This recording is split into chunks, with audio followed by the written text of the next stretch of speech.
Hello, I'm Charles Moffat, and it is cold out here. And it's book review time.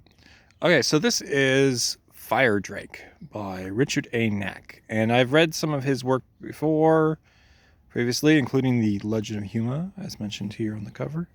Yeah, I enjoyed his work previously. I did enjoy this particular work. This one, however, definitely has problems with it. I did not like certain aspects of it, and I unfortunately am going to spoil certain aspects of this story.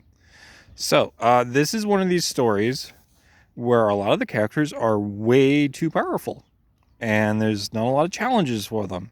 And the main character gets captured again and again, and always gets rescued by one of these side characters who are way too powerful. So it's all these different things happening.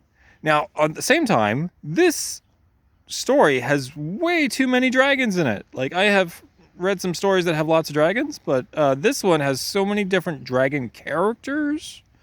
It's just ridiculous. It's just like there's the dragons that you like are more like horses because they don't have wings, and there's other dragons that can polymorph into like shapeshift into human-like creatures, but they still have like dragon-like appearances to some extent. So they appear to be human, but still dragon at the same time. And then there's the big dragons, just really huge, giant, like smog-like dragons. And there's just a lot of different characters, and there's the politics happening in between all these dragons. And meanwhile, the main character, Kay Bedlam, is basically this sort of, I'm gonna say he's almost like a Harry Potter-like character. He starts off with like nothing, and then suddenly, you're a wizard! Hey, Cabe, you're a wizard. Congratulations. Except he's not just any wizard. He's his grandfather wizard. He's like a reincarnation, basically. He gets all his grandfather's powers without ever actually having earned them. So he gets all these powers without earning them. So, yeah. I have problems with that. And while the story kind of makes sense, but it's, despite being a bit convoluted in terms of like this happens and that happens and this happens, and it's just a little ridiculous in terms of the number of times that he gets captured and then rescued by other characters, including the Gwen and various other characters along the way. It is a bit ridiculous. Now, that's not to say I didn't enjoy it.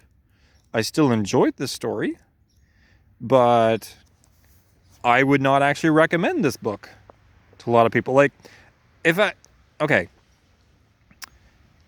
was talking to someone who's like, say, 17 years old, and I was trying to recommend them a fantasy book that has, a lot of dragons in them, maybe I would recommend this one. Or maybe I would recommend Dragonlance, because that's better written.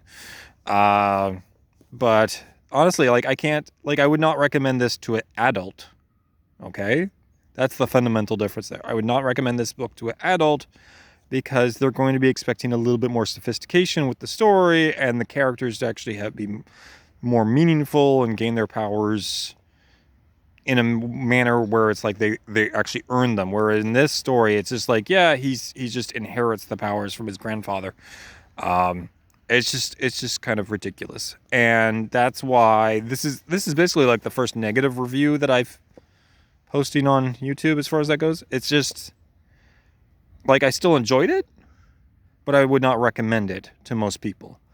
Like, if you're, maybe 13 years old or 17 years old, you might enjoy this book and think that it's awesome because a lot of characters are really overpowered and ridiculous.